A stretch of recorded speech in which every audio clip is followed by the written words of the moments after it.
नमस्कार। Astro engineer channel में आप सभी का हार्दिक स्वागत है। मेरा नाम निखिल है और आज हम पाकिस्तान के हॉरोस्कोप को डिस्कस करेंगे।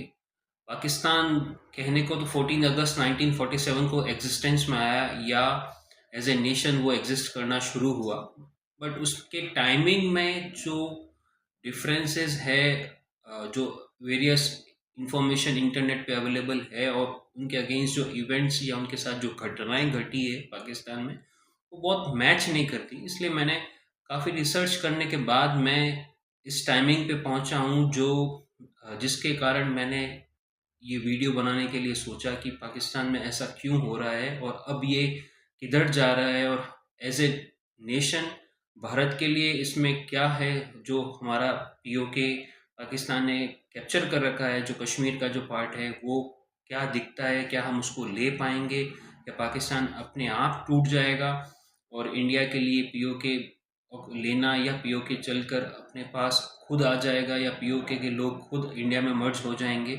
ये सब चीज़ें एस्ट्रोलॉजिकली क्या इंडिकेशंस दे रही है, हम इस बारे में आज डिस्कशन करेंगे। पाकिस्तान 13 अगस्त 1947 रात को 11:30 बजे का टाइम मैंने कंसिडर किया है कराची का। उसमें रीज़न एक है कि एक तो लग्न मेष बन रहा है, जो पाकिस्तान में आज तक फौजी शासन रहा है या लोगों की मेंटेलिटी रही कि वॉर टाइप मेंटेलिटी या किसी भी चीज़ को करने की जो ना अति उत्साह या कुछ किसी चीज़ को करने का की शुरुआत करने में अति उत्साह, और फिर जो आंतरिक सोच रही जनता की करो लड़ाई करो सिर्फ या सेना का डोमिनेशन रहा, जो कितने मार्शल लॉज पाकिस्तान में लगे और लंबे टाइम तक कहने को डेमोक्रेसी है पर चलती सेना की है। तो ये सब चीज़ें मेष लगन की तरफ ज़्यादा इंडिकेट कर रही है, और साथ साथ में जो नवमांश है वो वृश्चिक नवमांश में हो। वृश्चिक नवमांश मीन्स जो लग्न से अष्टम नवमांश में पाकिस्तान का नवमांश का लग्न है, इसका मतलब कॉन्स्पिरेसीज और स्ट्रगल साथ साथ चलेंगे, क्योंकि अष्टम वृश्चिक राशि मतलब आपको लॉन्ग टर्म इश्यूज, आपको आप खुद एक कॉन्स्पायरर हो सकते हो, आपके अगेंस्ट कॉन्स्पिरेसी होगी और आपको समझ में नहीं आएगा आपके साथ हो क्या रहा है। दोनों लग्न और नवमांश दोनों मंगल के हैं। एक मंगल की अच्छी राशि है लग्न राशि, और एक मंगल की दूसरी राशि है जो वृश्चिक राशि, वो भी मंगल की राशि है पर उसके इंडिकेशंस दूसरे होते हैं या अलग होते हैं। तो मेष लगन का हॉरोस्कोप है और सेकंड हाउस में राहु है, थर्ड हाउस में चंद्रमा मंगल, फोर्थ हाउस में शुक्र शनि बुध और सूर्य। यहाँ पे इंपॉर्टेंट चीज़ क्या है, शुक्र और शनि प्लानिटरी वॉर में है, मतलब वो एक ही डिग्री के आसपास हैं एंड वो नवमांश में भी सेम राशि में जा रहे हैं, मकर राशि। सेवेंथ हाउस में तुला राशि में गुरु है और अष्टम भाव में वृश्चिक का केतु है। ये लग्न कुंडली है। काल सर्प दोष उधर भी है, और जो हम बोलते हैं इंडिया के हॉरोस्कोप में वो हमारे भी है, पर हमारे लग्न में राहु है और उनके सेकंड हाउस में राहु है और अष्टम में केतु है। अब जहाँ तक रह गई दशा की बात या दशा कैसे चल रही है उनकी, तो अभी उनकी शुक्र की महादशा चल रही है, मतलब प्रबल मार्केश की महादशा है, और उसमें भी जो अंतर दशाएं निकल रही है, जो शनि की अंतरदशा निकली दिसंबर 2023 तक, उसके बाद में जो अब अंतरदशा चल रही शुक्र की महादशा में बुध की अंतरदशा, ये भी कम मारक नहीं है, ये उल्टा ज़्यादा प्रबल मारक है शुक्र में शनि से। उसका कारण ये है कि शनि तो न्यूट्रल प्लैनेट है फिर भी मेष लगन के लिए, बट बुध तो प्रबल विरोधी या अकारक प्लैनेट है मेष लगन के लिए।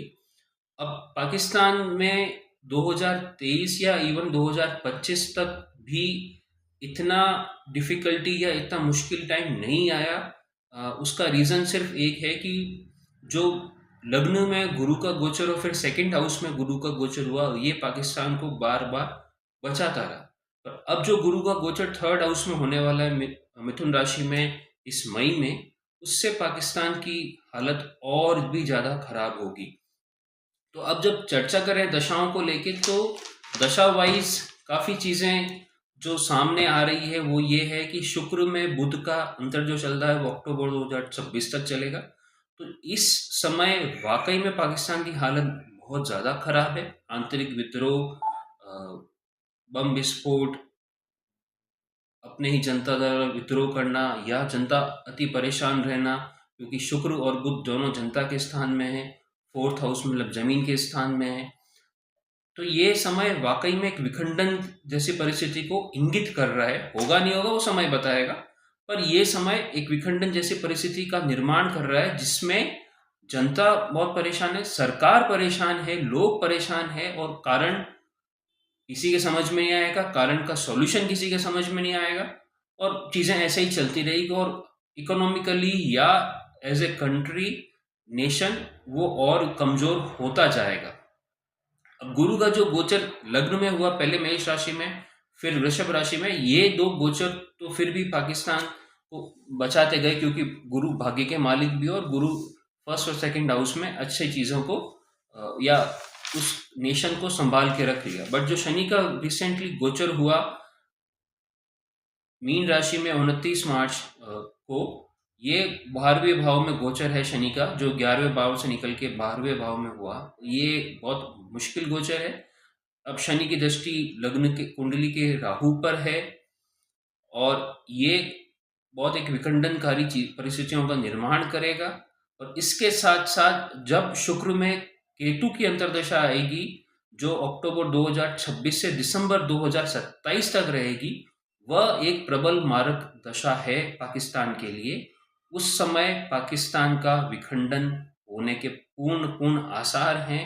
पाकिस्तान कितने टुकड़ों में बटेगा ये नहीं पता, बट इस समय बहुत विपरीत समय है, क्योंकि केतु अष्टम भाव में वृश्चिक राशि में बैठे हैं, तो अचानक से विखंडन की एक्टिविटीज ज़्यादा होगी, और उसके बाद विद्रोह बहुत ज़्यादा होगा।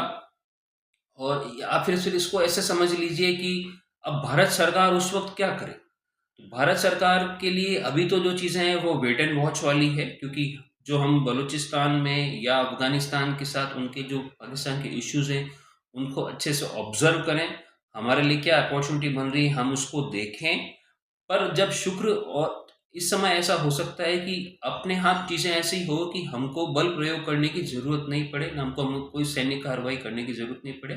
तो हो सकता है जो कश्मीर का हिस्सा उनके पास है, पाकिस्तान के पास है, वो वहाँ के लोग अपने आप ही आ जाएं, या शुक्र में केतु में ऐसा हो कि हम थोड़ी सी सैन्य कार्रवाई करने की ज़रूरत हमको पड़े, और हमारा जो कश्मीर उनके पास है उसको हम वापस ले लें।